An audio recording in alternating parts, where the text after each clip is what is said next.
Organization of Petroleum Exporting Countries is currently meeting to discuss the July output policy. Analysts say the oil bloc may increase oil production for next month to offset a drop in Russian output. And I have Victoria Ejugwu, an analyst at Vetiva Research. She joins me now to discuss what to expect going forward. Thank you so much for your time today, Victoria. And looking at how the dynamics are playing out, though, what can we expect from today's meeting? Thank you for having me. So my comments on this will be that we all know that the market is tight.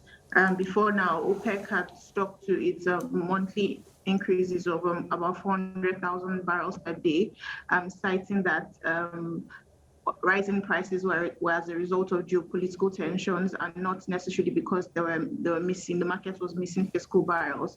But looking at now that Russia's output has taken a dive, and given that the EU has proposed a 90% ban on Russian imports, the story is different for the cartel.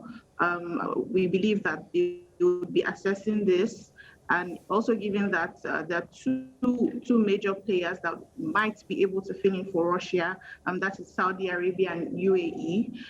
So there will definitely be conversations about increasing outputs in the coming months. But what we really need to look at is how, if in actual, OPEC will be able to meet these targets. For some months now, their output has been falling short of actual production. So you have, in theory, they're supposed to be giving the market or increasing output by 400,000 barrels per day, and in actual, they are doing something different. For Saudi Arabia, they're already producing near their optimal capacity. So the ability for them to, plug in for Russia is kind of constrained. Also, we'll look at the fact that OPEC might also be wanting to maintain its relationship with Russia. They will also not want to strain their working relationship.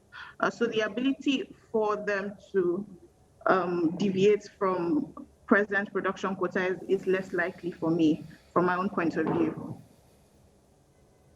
Thank you. Yeah, but let's look at possible scenarios here. In the case if Russia decides to get an exemption from the production target, what do you think is going to play out next then? So like I said, the Qatar will look to the UAE and Saudi Arabia, but then again, Saudi Arabia is already doing about 11 million barrels. Their optimal capacity is around 12 million barrels per day. And so that would only be a difference of 1 million barrels per day. And while the market is already potentially missing 3 million barrels from Russia, same with the UAE. So in real sight, the ability for them, for the increase to be very impactful is minimal. All right, now we're currently in the final lap of the second quarter, but I'm trying to gauge what your outlook is for prices going forward. So for the rest of the year, we typically expect that prices will remain strong. I mean, when you look at OPEC and the fact that they've not been able to meet their production targets, and again, the ability of some of their members to ramp up production is quite constrained. We have Nigeria and Angola. And given that, like I had mentioned earlier before, that the UAE and Saudi Arabia are already producing near optimal capacity, we might not be seeing a lot of increases from OPEC. Then when you look at the US, production has remained flattish somewhat when you compare on a year-on-year basis. And that's because shale producers have been maintaining capital discipline and focusing on, increasing returns for their investors. So production from the US has somewhat remained flat, like I said.